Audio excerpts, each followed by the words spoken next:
Hello students, welcome back. तो आज के लेक्चर में हम देखने वाले हैं बच्चों rolling motion, which will be the last part of you can say rotational dynamics.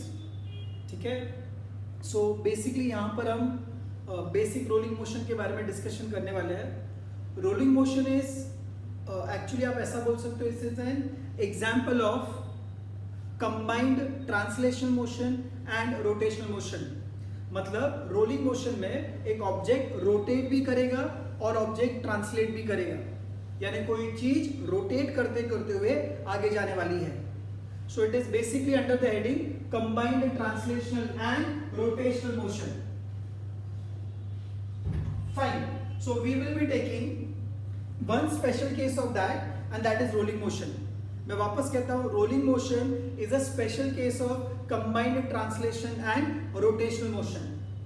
Okay, so जब हम रोलिंग मोशन की बात करते बच्चों, तो ऑब्जेक्ट दो चीजें एक साथ करने वाला है, वो ट्रांसलेट भी करेगा और रोटेट भी करेगा।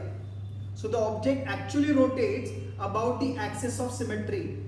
जितने भी हमने मोमेंट ऑफ इनर्शिया के फॉर्मूले पढ़े हैं, रिंग का, डिस्क का, hollow cylinder, solid cylinder, hollow sphere, solid sphere, ये सारे के सारे ऑब्जेक्ट खुद के सेंटर वाले एक्सिस, सिमेट्री का एक्सिस के अबाउट रोटेट करेंगे, लेकिन उनका जो सेंटर ऑफ मास होगा वो स्ट्रेट लाइन में आगे जाने वाला है। That is what is rolling motion. इसका एक सिंपल अगर मैं एग्जांपल दूं बच्चों, तो जैसे मेरे पास क्रिकेट बॉल या फुटबॉल है, उसको अगर मैं ग्राउंड पर ऐसे छोड़ दूं तो बॉल रोल होता हुआ आगे जाता है, राइट? यानी वो घूमता भी है और आगे भी जा रहा है, तो रोटेट भी कर रहा है और ट्रांसलेट भी कर रहा है। So that is basically rolling motion. So rolling motion is example of combined linear and you can say rotational motion. ठीक है, तो सबसे पहले हम करने वाले हैं formula for kinetic energy of rolling motion. Kinetic energy of rolling motion.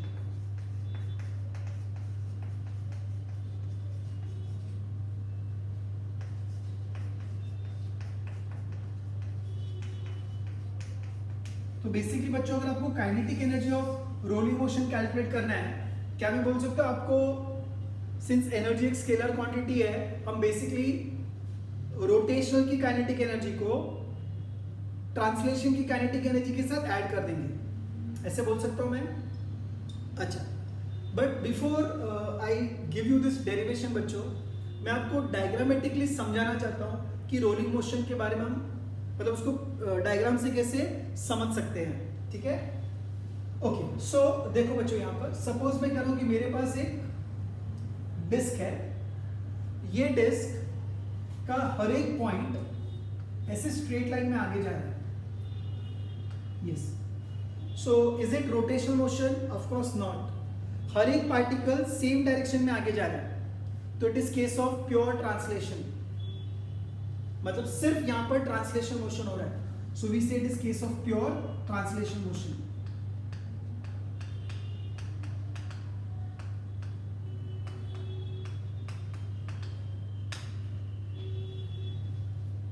ये आगे जा रही है, it is a case of pure translation motion. समझाइए, उसका सेंटर ऑफ मास, उसका टॉप मोस्ट पॉइंट, ये बॉटम मोस्ट पॉइंट, सब की लीनियर स्पीड सेम है। सो वी से it is pure translation motion. अच्छा, लेकिन अगर मैं यही कहूं ओके कि मेरे पास सेम डिस्क है और ये सेम डिस्क बच्चों अपने ज्योमेट्रिकल एक्सिस के अबाउट ऐसे रोटेट कर रहा है विद एंगुलर वेलोसिटी ओमेगा। तो आपको पता है, अगर ये ऐसे रोटेट कर रहा है तो जो टॉप मोस्ट पॉइंट होगा उसकी वेलोसिटी इधर होगी और जो बॉटम मोस्ट पॉइंट होगा वो इस तरफ जा रहा होगा। So this is example of pure rotation, pure translation, example of pure rotation.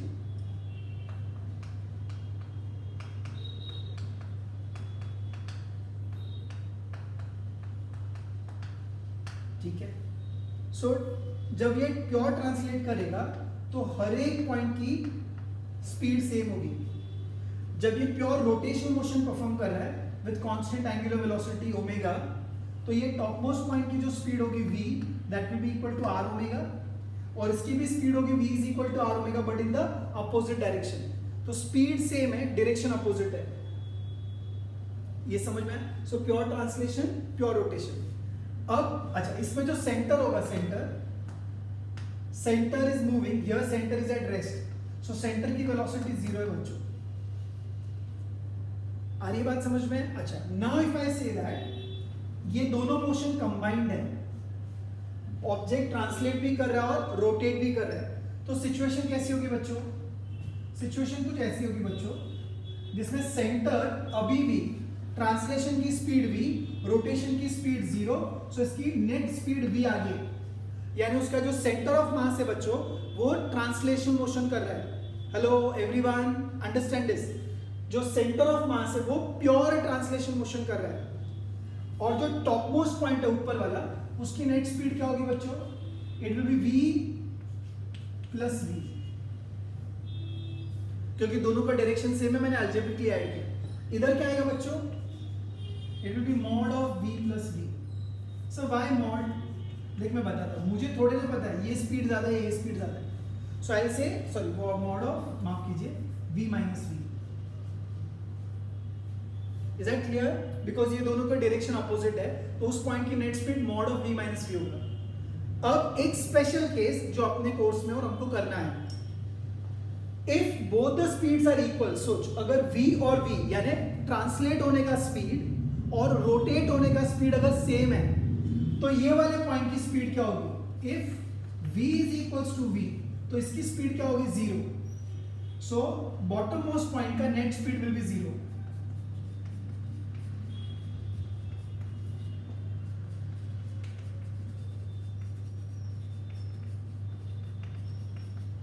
will be 0, and बच्चों this is called as pure rolling motion. This is called as pure rolling motion. Sir दोनों अलग अलग हुआ तो, अगर ये दोनों अलग अलग है तो या तो नेट स्पीड पीछे या तो नेट स्पीड आगे, तो उसको दो केसेस में पढ़ते हैं, फॉरवर्ड स्लिप या तो backward slip. But that is not in the part of Maharashtra state board का जो है, ऑल्दो जब मैं एंट्रेंस के लिए आपको लेक्चर्स लूंगा, definitely we will consider that case also, forward slip, backward slip. But time being we are focusing on the state board text book, so उसमें आपको एक ही केस है जिसमें बॉटम मोस्ट पॉइंट का स्पीड 0 है, यानी मेरा ऑब्जेक्ट जितने स्पीड से ट्रांसलेट कर रहा है v, उतने ही r ओमेगा से वो रोटेट भी कर रहा है। जितने से सेंटर ऑफ मास आगे जा रहा है उतने से ही बाकी के points rotational motion, rotational motion perform कर रहे हैं, या बोल सकते हो सर्कुलर मोशन परफॉर्म कर रहे हैं। सो ये जो बॉटम मोस्ट पॉइंट होगा उसका नेट स्पीड क्या आएगा बच्चों? 0। That is case of pure rolling motion. तो बच्चों जो हम काइनेटिक एनर्जी डिराइव कर रहे हैं, let me repeat, I am going to discuss kinetic energy of pure rolling motion. ये डायग्राम बहुत ही इंपॉर्टेंट है बच्चों। आई रिपीट वंस अगेन, दोनों इक्वल्स होगा ऐसा जरूरी नहीं है। अगर इक्वल है so it is pure rolling motion, दोनों अनइक्वल है तो फॉरवर्ड स्लिप या तो बैकवर्ड स्लिप होगा, but we are not discussing it here. Okay, is that clear? So अब हम डिराइव करें kinetic energy of pure rolling motion.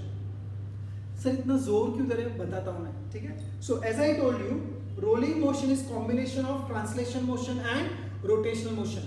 So can we say therefore kinetic energy of rolling motion, I write roll, will be equal to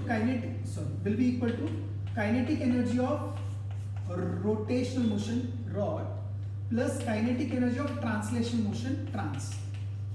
क्या मैं ऐसा बोल सकता हूँ? Rolling motion का kinetic energy is rotational motion का kinetic energy plus translational motion का kinetic energy. बहुत ही इंटरेस्टिंग और इंपॉर्टेंट है बच्चों, ध्यान से सुनो. So now what is rotational motion का kinetic energy? Half I omega square, translation का half m v square. So देखा जाए बच्चों तो derivation is over, but of course हमको इसको सिंप्लीफाई करना है, ठीक है? So half I omega square plus half m v square.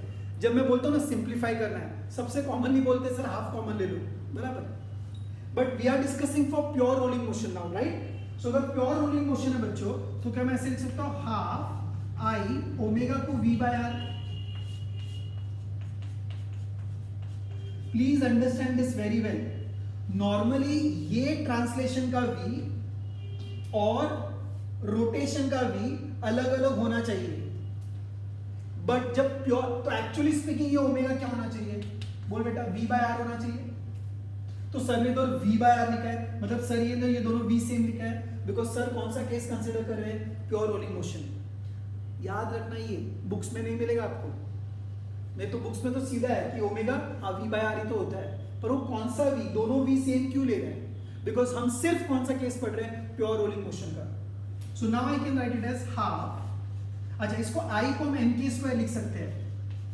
Relation between moment of inertia and radius of gyration will be v square divided by r square plus half mv square. Tell me what can be taken as common, क्या common निकाल सकते हैं, half mv square.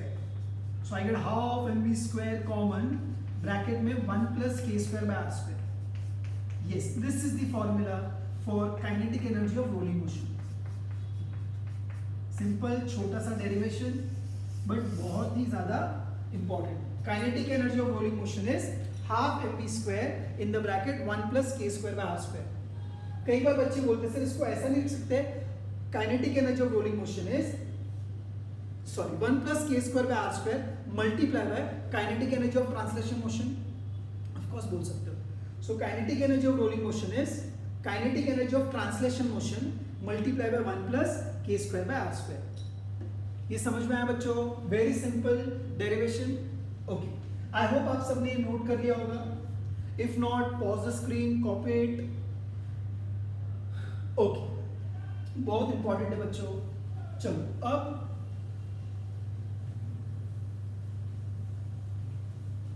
Okay, so I got kinetic energy, please understand, kinetic energy of rolling motion, kinetic energy of rolling motion will be kinetic energy of translation motion multiplied by 1 plus k square by r square. Is that clear? समझ में आया? ठीक है। अब ये जो बच्चों 1 plus k square by r square का ratio, the ratio of k square by r square is very important और आपको ये बाय हार्ट होना चाहिए। सभी ऑब्जेक्ट का k square by r square आपको याद रखना है। कैसे याद रख सकते हैं? So I give you an example, please understand how to remember k square by r square. ठीक है, इसकी वैल्यू कैसे निकाल सकते हैं? तो बच्चों जैसे कि मैंने कहा था आपसे कि जब कभी भी ऑब्जेक्ट प्योर रोलिंग मोशन कर रहा है वो अपने सिमेट्रिकल एक्सिस के अबाउट रोटेट कर रहा है, और सिमेट्रिकल एक्सिस के अबाउट रोटेशन का फॉर्मूला क्या था? For ring mr square, for disc moment of inertia का, for disc mr square by 2, for solid sphere 2/5 mr square, for hollow sphere 2/3 mr square, for hollow cylinder last time किया था वो अपने geometrical axis के about roll करने वाला है, तो it is similar to ring. Hello, याद है बच्चों? Ring and hollow cylinder rolling motion में एक जैसे है। Same way disc and solid cylinder दोनों एक जैसे हैं। Please understand this. अगर एक सॉलिड सिलेंडर रोल कर रहा है, जैसे मान लीजिए चौक एक सॉलिड सिलेंडर है, इफ इट इज रोलिंग ये ऐसे जाने वाला है ज्योमेट्रिक एक्सिस के अबाउट। अब देख फॉर्मूला लिस्ट में सॉलिड सिलेंडर का ज्योमेट्रिक एक्सिस का इनर्शिया क्या था? Same as that of disc, यानी mr स्क्वायर बाय 2। तो बच्चों प्लीज ये याद रखो, क्या सर, कि रिंग और हॉलो सिलेंडर, डिस्क और सॉलिड सिलेंडर रोलिंग मोशन के लिए फॉर्मूला सेम है। बात है कि a square by r square कैसे निकालते हैं। चलो, सो से फॉर एग्जांपल हमको रिंग के लिए चाहिए, तो आप क्या करो, ज्योमेट्रिकल एक्सिस की इनर्शिया mr स्क्वायर होती है, और we also know that I can be written as mk square, so m can be cancelled, r square को इस तरफ, तो k square by r square की वैल्यू आई 1। सो माय डियर स्टूडेंट, जब आप रिंग का रोलिंग मोशन स्टडी करोगे, काइनेटिक एनर्जी का फॉर्मूला आएगा, उसमें k square by r square चाहिए होगा, तो उसकी वैल्यू क्या ली जाएगी? 1। ठीक है, अब हर बार आप ऐसे डिराइव नहीं कर सकते हो। So if you are a good observer, आपको पता चल गया है कि जो इनर्शिया का फॉर्मूला है सेंट्रल एक्सिस का, उसमें mr स्क्वायर का जो कोएफिशिएंट है, मतलब mr स्क्वायर को छोड़ के जो नंबर बचा, अभी तक अगर mr स्क्वायर को छोड़ेगा तो नंबर क्या बचा? 1, तो k square by r square is 1। नहीं समझा? वापस से, जो इनर्शिया का फॉर्मूला है उसमें से mr स्क्वायर को छोड़कर जो भी बच गया, that is going to give you ratio of k square by r square. For example disc का सेंट्रल एक्सिस का फॉर्मूला, हाँ क्या है बोलो? mr स्क्वायर बाय 2, यानी 1/2 mr स्क्वायर। तो एम आर स्क्वायर को छोड़ 1/2 बचा, तो for disc K square by R square is 1/2। हाँ समझा, okay. For hollow sphere 2/3 M R square, तो एम आर स्क्वायर को छोड़ के 2/3 बचा, so K square by R square is 2/3। For solid sphere 2/5 M R square को छोड़ 2/5 बचा। याद हो गया सबका? एक बार क्विक रिकैप करें। Ring 1, hollow cylinder same as ring 1, disc 1/2, solid cylinder 1/2, solid sphere 2/5, hollow sphere 2/3। तो जो मेन फॉर्मूला है मोमेंट ऑफ इनर्शिया का सेंटर वाला, उसमें mr स्क्वायर का coefficient is going to give you ratio of k square by r square. Understood? So for ring and hollow cylinder it will be कितना बच्चों बोलो? k square by r square is 1। Similarly disc के लिए half, solid sphere 2/5, hollow sphere 2/3। Is that okay? ये था बच्चों एक part जो मुझे आपको बताना था। दूसरा एक बात है बच्चों, सुनो इधर। दिस इज टोटल एनर्जी, पूरा रोलिंग मोशन की पूरी एनर्जी। ये ट्रांसलेशनल और ये फैक्टर है 1 + k square by r square. मैं ये समझाना चाहता हूं बच्चों, जब ऑब्जेक्ट रोल कर रहा है तो दिस इज पूरी एनर्जी। दिस पूरी energy is made up of translation and rotation, बराबर?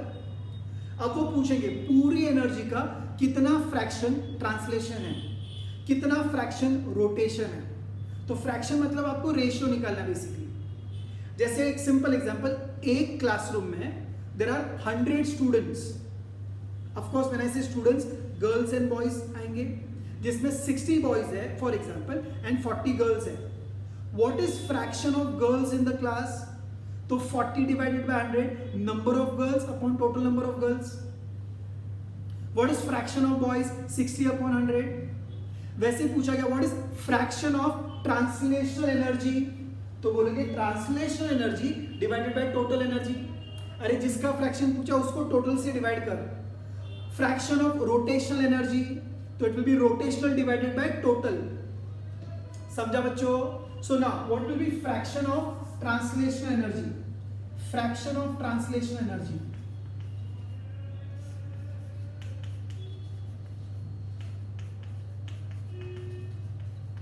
what will be fraction of translational kinetic energy? So it will be kinetic energy of translational motion पूरे में से upon kinetic energy of rolling motion. So what will be this ratio? ये ratio कितना आएगा बच्चों? So it will be trans upon roll 1/1 plus k square by r square. You have to by hand it. अभी बोलेंगे ring के case में कितना fraction होता है, तो रिंग का याद है k square by r square is 1. So 1 + 1 2, so half, मतलब ट्रांसलेशनल एनर्जी इज हाफ। तो हाफ ही तो होना चाहिए, क्योंकि पूरा एनर्जी 2 पार्ट से बना है, 2 पार्ट से बना है, बट 2 इक्वल पार्ट से थोड़े ना बना है। रिंग के केस में वो 2 इक्वल पार्ट है। अच्छा, what will be fractional of translational kinetic energy? Sorry, what will be fraction of translational energy when it is a disc? अभी डिस्क के केस में k square by r square, याद कर, disc mr square by 2, 1/2, 1 + 1/2, 3/2, reciprocal 2/3। So in case of disc पूरे में से 2/3 is translational. ऐसा अलग अलग ऑब्जेक्ट के लिए आपसे पूछा जाएगा, समझ में आया? सो रोटेशन का पूछा तो ओके। सो रोटेशन का अगर आपसे पूछा गया fraction, so then the formula is k square by r square divided by 1 + k square by r square. Is that clear? So बच्चों, this is formula for rotational kinetic energy and this is उससे related कुछ important point fraction वाले, ठीक है? मैं वापस कह रहा हूँ बच्चों, k square by r square आपको बाय हार्ट करना है। कैसे बाय हार्ट करना है वो भी मैंने आपको बताया कि जो मेन फॉर्मूला है उसमें mr स्क्वायर का coefficient. So for ring the main formula is mr square, coefficient is 1। For disc the main formula is mr square by 2, coefficient is half.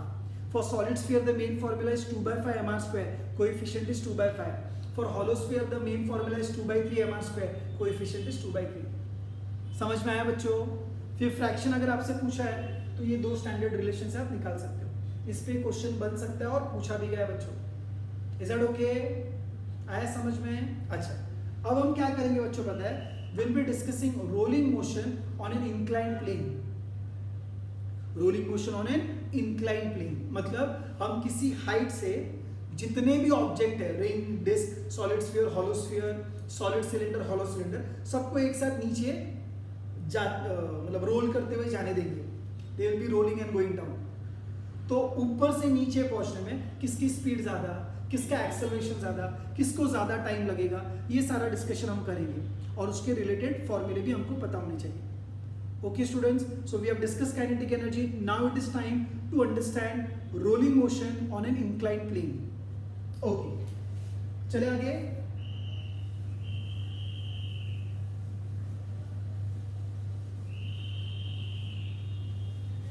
So let us discuss rolling motion on an inclined plane. बच्चों, whatever I am writing on board, I expect कि आप ये सब अपनी book में copy कर रहे हैं. ठीक है. So rolling motion on an inclined plane.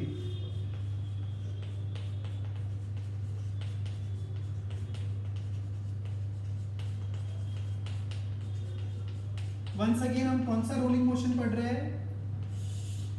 Inclined plane. नहीं, वो तो है. We are discussing rolling motion on inclined plane, but pure rolling motion. कुछ भी स्लिप नहीं करने वाला है. देयर इज नो फॉरवर्ड और backward slipping. It is pure rolling motion. तो क्या करेंगे बच्चों, मान लीजिए ऐसे एक इंक्लाइन स्लोप है या एक स्लोप है जिसका एंगल ऑफ इंक्लिनेशन थीटा है. इसका ये इंक्लिनेशन एंगल थीटा है. ये जो हाइट है इसकी ग्राउंड से, मान लीजिए वो h है, और जो प्लेन के अलोंग डिस्टेंस है, डिस्टेंस अलोंग द प्लेन, मान लीजिए वो l है. Distance along the plane is n.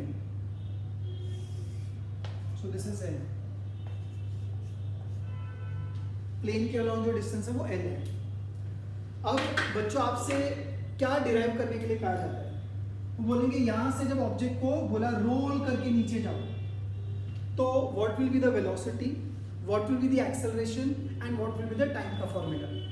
3 derivation, velocity, acceleration and time for rolling motion. जैसे आपने velocity, acceleration, time for SHM पढ़ा है या पढ़ोगे आप, वैसे यहाँ पर velocity, acceleration, time for rolling motion on an inclined plane. अच्छा, इस ट्राइंगल में बच्चों इफ रिक्वायर्ड क्या मैं ऐसा लिख सकता हूँ, sine theta will be h divided by l opposite upon hypotenuse. Okay बच्चों, चलो हेल्प करो. सबसे पहले let us try and derive formula for velocity. ठीक है. अब मैंने आपसे पहले कहा बच्चों, कभी भी अगर आपको वेलोसिटी फाइंड करनी है, यस बिल्कुल सही, तो आप क्या करोगे? Sir we will equate the energy. So if you want to find velocity, equate, use law of conservation of energy. So ऊपर से सारे ऑब्जेक्ट है, उधर रिंग है, डिस्क है, solid sphere, hollow sphere, solid cylinder, hollow cylinder, सब है. सबको बोला जाओ नीचे रोल करते हुए, तो सबसे फास्ट नीचे कौन आएगा? Okay, so by law of conservation of energy,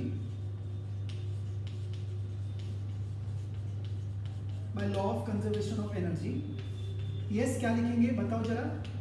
total energy at A should be equal to total energy at B. Okay, what is total energy? Sir, it is addition of kinetic energy at A plus potential energy at A, kinetic energy at B plus potential energy at B. I know it's very simple, but simple चीजें भूलने को होती है. ए से सबने motion start किया है, so definitely kinetic energy at B will be 0. सबने ए से मोशन स्टार्ट किया है, so kinetic energy at A will be 0. B पर, सॉरी, ए पर they will have potential energy, height है. सिमिलरली बी पर पोटेंशियल एनर्जी 0 होगी, but kinetic energy आएगी. Okay, so what is kinetic energy at A? 0 में I am not going to write that. Potential छोड़, 0 plus mgh. Okay, potential energy at B is going to be 0, right? What will be kinetic energy at B? Yes, kinetic energy half mv square. कई बार मैंने सुना है बच्चे ये answer देते हैं, बोलूंगा ये राइट है, बोलेंगे नहीं sir half I omega square. वो भी रॉन्ग है. सारे ऑब्जेक्ट रोल करके नीचे आ रहे, roll. So you have to write rolling kinetic energy. Rolling kinetic energy is half mv square in the bracket 1 plus k square by r square.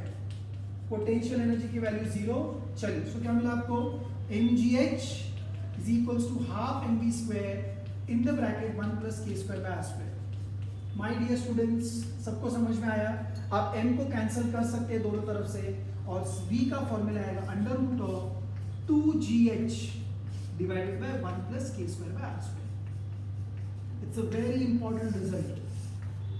जब सारे ऑब्जेक्ट ऊपर से नीचे रोल करते हुए आ रहे थे तो उनकी जो वेलोसिटी उसका formula is root of 2gh upon 1 plus k square by r square. क्या सबका v सेम होगा? देखते हैं. 2 सेम, हाँ. g सेम, हाँ. h सेम, हाँ. 1 सेम, हाँ. k square by r square अलग अलग है, इसीलिए सबका k square by r square याद होना चाहिए. तो जिसका k square by r square सबसे कम, उसका डिनोमिनेटर सबसे कम, इसलिए उसकी स्पीड सबसे ज्यादा. समझा? So speed of the rolling object on an incline plane depends upon k square by r square. इसलिए you have to by heart k square by r square. How do we by heart? I already told you, main formula में से mr square को हटा, जो number है वही answer है. तो इस तरीके से आप बच्चों क्या फाइंड कर सकते हो? क्या सर? वेलोसिटी. अब आपको फाइंड करना है बच्चों एक्सेलरेशन, या let us calculate time. Time भी निकाल सकते हैं आप, एक्सेलरेशन भी निकाल सकते हैं. चलो पहले एक्सेलरेशन फाइंड करते हैं. How to find acceleration? Acceleration find कैसे करेंगे? तो बहुत बार बच्चे बोलते हैं सर वेलोसिटी को अगर आप डिफरेंशिएट करोगे तो एक्सेलरेशन आएगा, बट हमको लाइफ इजी रखना है ना बच्चों. So what I am going to do is kinematical equation v is equals to, और I can say s is equals to ut plus half at square.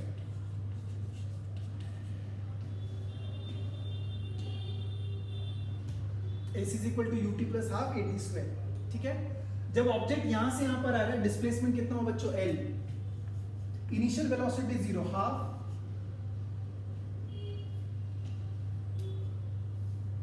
Okay. अब बच्चों अगर आप इस लॉजिक से जाओगे तो आपका आंसर क्यों नहीं आ रहा है? अच्छा हुआ देखो, मिस्टेक अपने सामने आ गई. यहां पर टाइम भी पता नहीं है. So better not to use this equation. I will use equation v square equal to u square plus 2s. हाँ, उधर दो अननोन था बच्चा.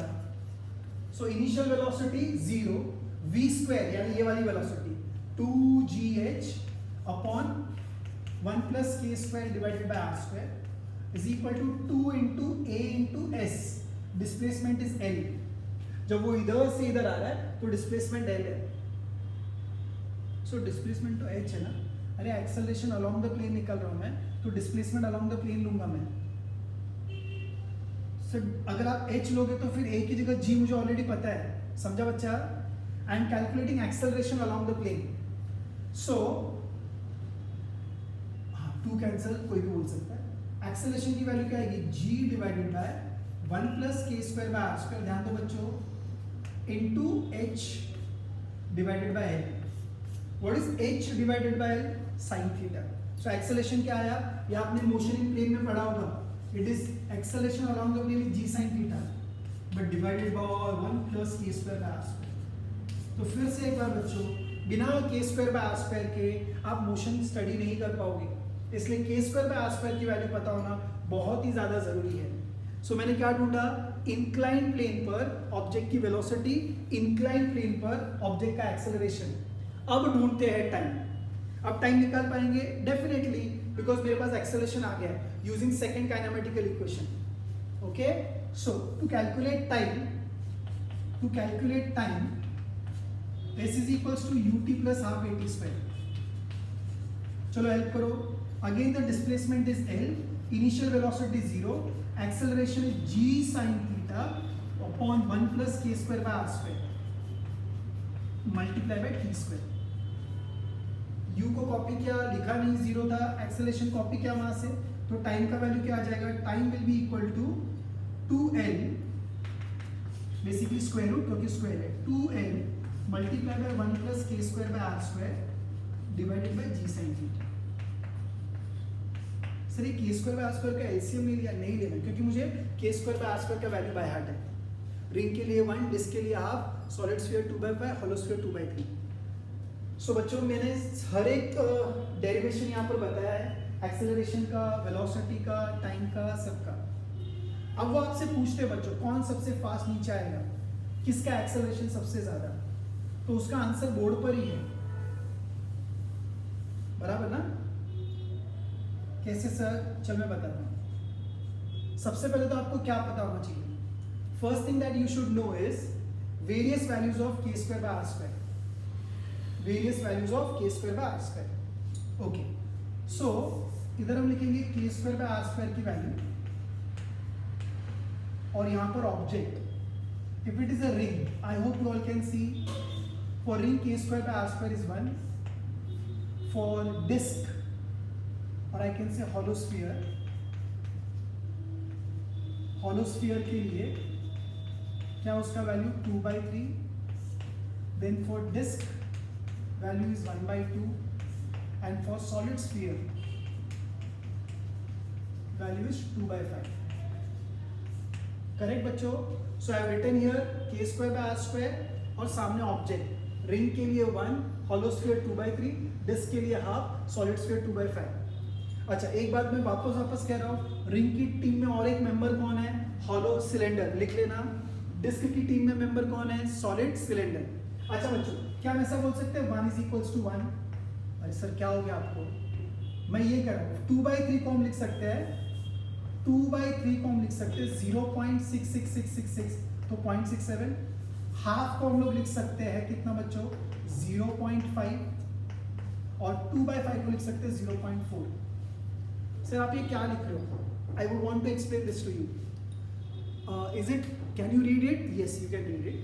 सो इन केस नहीं हो रहा तो 1 = 1, 2/3 0.67, हाफ इज 0.5, 2/5 0.4। सर ये क्यों लिखा? वेलोसिटी और k square by r square inverse है। किसका k square by r square सबसे छोटा? 1, 0.6, 0.5, 0.4, 0.4 सबसे छोटा। सो 0.4 अगर सबसे छोटा तो उसका v सबसे बड़ा होगा। समझा? आई वॉन्टेड टू कंपेयर सबका स्पीड, सो मैं ऐसा लिख सकता हूँ इक्वेशन बच्चों, velocity of solid sphere is greater than velocity of disc is greater than velocity of hollow sphere, को शेल लिख रहा हूँ मैं, is greater than velocity of ring, यानी सबसे स्लो रिंग आने वाला है। सिमिलरली बच्चों, if you want to compare acceleration, acceleration भी k square by r square के साथ इनवर्सली प्रोपोर्शनल है। So acceleration of solid sphere will be greater than acceleration of disc, will be greater than acceleration of the shell, will be greater than acceleration of the ring. Is that clear? And what about time बच्चों? Time is directly proportional. अभी वो तो logic है ना, जिसका speed सबसे ज्यादा उसको टाइम सबसे कम लगेगा, यानी time taken by solid sphere will be less than time taken by disc, will be less than time taken by shell, will be less than time taken by ring. ये order हमेशा ही important है और आपको ऐसे ही याद रखना है बच्चों। So we discussed what is rolling motion, combined translation rotation का एक स्पेशल केस है, रोलिंग मोशन का भी एक स्पेशल केस है, प्योर रोलिंग जो हम पढ़ रहे हैं, जिसमें ट्रांसलेशन का v और रोटेशन का v हमने सेम रखा है।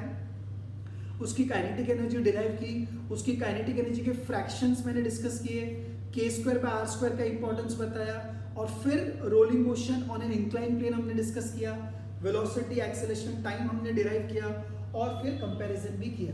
Is that clear? So with this I take your leave, see you in the next class. Bye बच्चों।